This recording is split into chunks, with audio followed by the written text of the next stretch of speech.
Ang mabuting balita ng Panginoon, ayon kay San Lucas.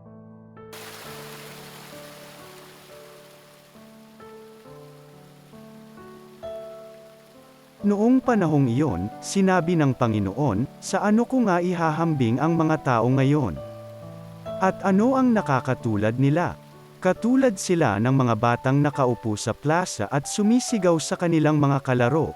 Tinugtugan namin kayo ng plauta, ngunit hindi kayo sumayaw. Nanambitan kami, ngunit hindi kayo tumangis.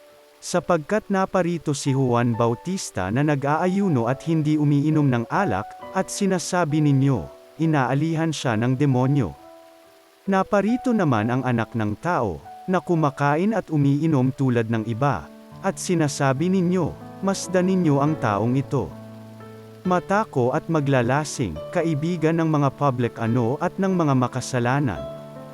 Gayunman, ang karunungan ng Diyos ay napatutunayang matuwid sa pamamagitan ng kanyang mga anak.